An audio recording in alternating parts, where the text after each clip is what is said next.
Hi అండి, రాణమ్మ చేతి వంటలో ఈరోజు అయితే టమాటా కర్రీ చేద్దామండి. చూద్దాం రండి. ముందుగా అయితే కళాయి పెట్టేసానండి. ఇప్పుడైతే ఆయిల్ అయితే పోసేసుకుందాం.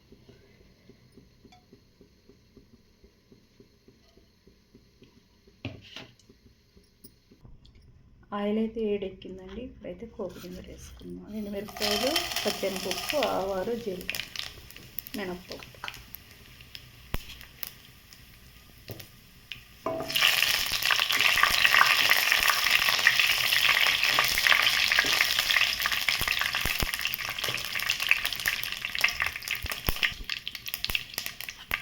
ఉల్లిపాయలు, పచ్చిమిరపకాయలు కూడా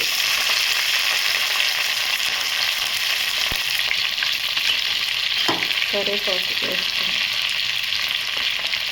ఇవన్నీ ఇలాగే కలుపుకున్నాం. కోపు అయితే ఇలా వేయిందండి. దీంట్లో అల్లం వెల్లిపాయ పేస్ట్ కూడా వేసి కలుపుతాం.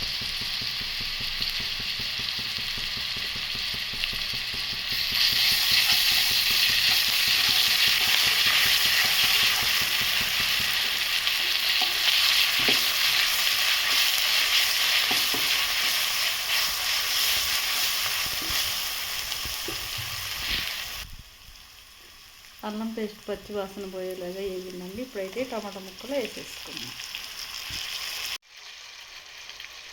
కొద్దిగా పసుపు వేసుకున్నాం.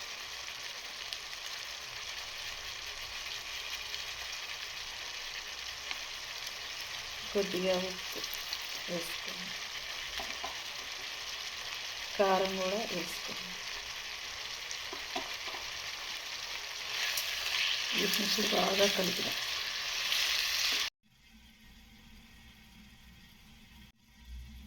ఒకసారి మూత తీసి చూద్దాం. ఉడికేలాగా కొద్దిగా వాటర్ వేసి ఉడికిద్దాం.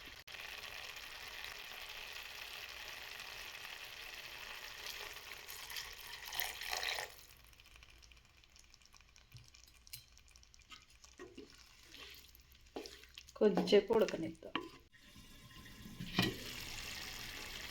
ఇలా అయితే మగ్గుతుందండి. ఆయిల్ కూడా కొంచెం పైకి వచ్చేలాగా మగ్గుతుంది. ఇప్పుడు ఇందులో కొంచెం కొత్తిమీర వేసి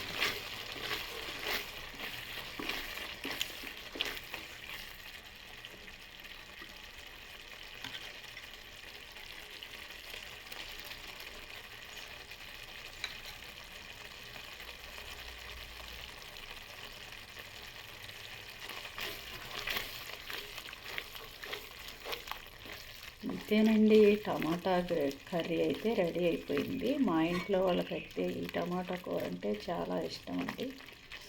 ఇలాగైతే టమాటా కూర చేశాను. ఈ వీడియో కానీ నచ్చినట్టయితే లైక్ చేయండి.